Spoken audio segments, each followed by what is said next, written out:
পয়লা বৈশাখের পরের দিনই খাইছিলাম বড় ধরনের বাস। তো হ্যালো গাইস, কি অবস্থা সবার? আশা করি সবাই অনেক ভালো আছো। আমি খুব একটা ভালো ছিলাম না, এর কারণ হচ্ছে আমার শখের ফোনটা গত 15 এপ্রিল নষ্ট হয়ে গিয়েছিল, হাত থেকে পড়ে গিয়ে ডিসপ্লে নষ্ট হয়ে গিয়েছিল। তো সেটা রিপেয়ার করার জন্য আমরা যশোরের উদ্দেশ্যে যাচ্ছিলাম। আমাদের উদ্দেশ্য ছিল যশোর সিটি প্লাজা। তো যথারীতি সকাল সকাল বের হয়ে পড়ছিলাম, আমাদের ফোনটা রিপেয়ার করে আবার ভিডিও করতে হবে। তো মোবাইল রিপেয়ার করার জন্য আমি গিয়েছিলাম যশোর সিটি প্লাজা সেকেন্ড ফ্লোরে আর ইএম জন। তো সেখানে গিয়ে দেখি ভাইদের হাতে একটু কাজ ছিল, এজন্য আমি একটু অপেক্ষা করতেছিলাম, ভাবলাম ব্লগটা কন্টিনিউ করি।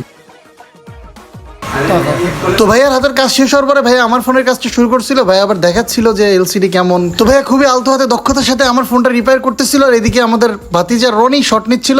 অবশ্য ভাইয়ার নামটা আমি জানি না, তবে ভাইয়া খুবই মজার একজন মানুষ ছিলেন এবং তারা আমাদের রেগুলার ভিডিও দেখেন, এটা জেনে খুবই ভালো লেগেছিল।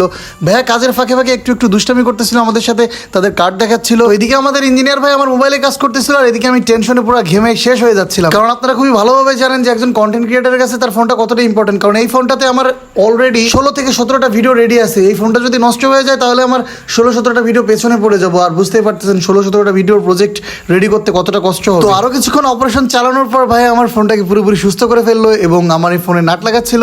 কিন্তু আমি এদিকে খুবই টেনশনে ছিলাম যে কি হয় না হয়। তো যাই হোক, আলহামদুলিল্লাহ আমার ফোনটা রিপেয়ার কমপ্লিট এবং এলসিডি কালারটা মাশাআল্লাহ অনেক সুন্দর আসছিল।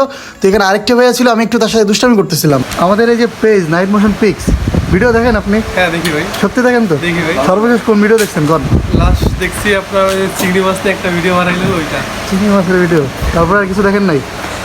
ওইটাই লাস্ট দেখছি। আচ্ছা, নাইট মোশন পিক্স পেজের নাম বললে একটু কি ধরে নেবেন টাকা, না একটু কম নেবেন? সত্যি করে বলবেন। আপনাদের পেজের নাম বলে ইনশাআল্লাহ কমই রাখবো। আচ্ছা ঠিক আছে, যদি কম না রাখে তাহলে আমার কিছু করার নেই। আমরা খুব গরিব। আসলে খুব সুন্দর হয়েছে। 1 কেজিতে কয় কেজি বানাচ্ছে?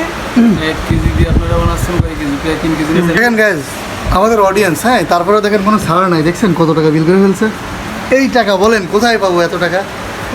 এই টাকার বাড়ি কই বলেন? একটা কন্টেন্ট ক্রিয়েটর কই পাবে এত টাকা?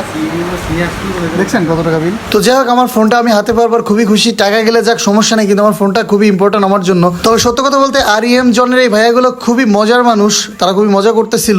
তো যাই হোক, তারপর ভাইয়ের কাছ থেকে বিদায় নেওয়ার পালা। ভাইয়ের থেকে বিদায় যেতে নিয়ে নিলাম। তাহলে আর কি করা কিছু নাই। আমার বিপদের দিনের সঙ্গী আজকে থেকে আবার ডয়ারে পড়ে থাকবে। তো ভাইয়াদের থেকে ফাইনালি আবারও বিদায় নিলাম। বিদায় নেওয়ার পরে বাসায় ফিরে আসতেছিলাম, মনের ভিতরে একটা প্রশান্তি কাজ করতেছিল। অবশ্য আমি ফোন নষ্ট হওয়ার পর থেকে প্রচন্ড পরিমাণ ডিপ্রেশন এবং টেনশনে ছিলাম। কারণটা আমি আগেই বলেছি যে আমার এই ফোনটাতে প্রায় 16 থেকে 17টা ভিডিও রেডি আছে। তো এই ভিডিওগুলো যদি নষ্ট হয়ে যেত তাহলে আমি অনেকটা পিছিয়ে পড়তাম। তো যাই হোক, এর আগেও একবার ফোন নষ্ট হয়েছিল, সেইবার আমার ফোন ঠিক করার জন্য ঢাকা হাতিরপুলে মোতালেব প্লাজাতে যাওয়া হয়েছিল। তো ওখান থেকে বিদায় নিলাম, নিয়ে আমাদের এই যে যশোর শহরটা আসলে দুপুরবেলার খটখটা রোদ, তো এর ভিতরে আর কি দেখাবো আপনাদেরকে। তবে সত্য কথা বলতে বিকাল বা সন্ধ্যার পরে আমাদের যশোর শহরটা অনেক সুন্দর লাগে। আপনারা যদি কখনো সুযোগ সময় পান তাহলে আসবেন। বিশেষ করে আপনার দড়াটানা এরিয়াটা, তারপরে হচ্ছে প্যারিস রোড, তারপরে আপনার কালেক্টরেট ভবনের এই সাইডগুলো অসাম লাগে। আর তার চেয়ে বেশি আমার পছন্দ হচ্ছে সেনানিবাস এরিয়াটা। তো যাই হোক, যদি কখনো সময় সুযোগ পান তাহলে আসবেন, আমাদের এই সৌন্দর্যমণ্ডিত যশোর জেলা দেখে যাবেন। আর যদি গদখালি না এসে থাকেন তাহলে তো অনেক বড় মিস করে ফেলছেন। গদখালিতে আসার দাওয়াত থাকলো। তো আজকের ব্লগ এ পর্যন্তই, সবাইকে অসংখ্য ধন্যবাদ।